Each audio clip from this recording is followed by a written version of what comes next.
পশ্চিমবঙ্গের প্রেক্ষাগৃহে মুক্তির ওপর আনুষ্ঠানিক নিষেধাজ্ঞা থাকা সত্ত্বেও চলচ্চিত্র নির্মাতা বিবেক রঞ্জন অগ্নিহোত্রীর দ্য বেঙ্গল ফাইলস ছবিটি দেশব্যাপী মুক্তির প্রায় এক সপ্তাহ পর 13ই সেপ্টেম্বর কলকাতায় প্রথমবার প্রদর্শিত হতে চলেছে। কেবলমাত্র আমন্ত্রণ জানানোর জন্য এই বিশেষ অনুষ্ঠানটি বিকেল 4টার কেন্দ্রীয় সংস্কৃতি মন্ত্রকের অধীনে পরিচালিত জাতীয় গ্রন্থাগারে ডক্টর শ্যামাপ্রসাদ মুখার্জির ভাষা ভবন মিলনায়তনে অনুষ্ঠিত হবে।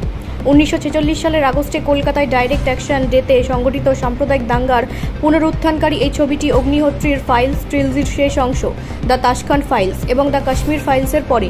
তবে এর পূর্বসূরিদের বিপরীতে দ্য বেঙ্গল ফাইলস রাজ্যে উল্লেখযোগ্য বাধার সম্মুখীন হয়েছে।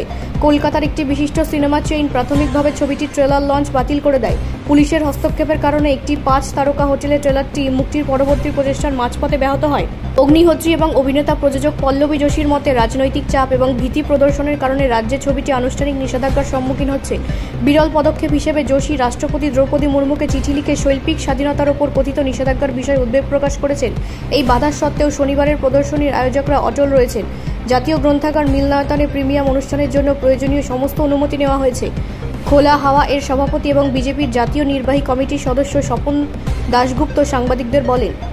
ব্যুরো রিপোর্ট, রাষ্ট্রীয় প্রসার বাংলা।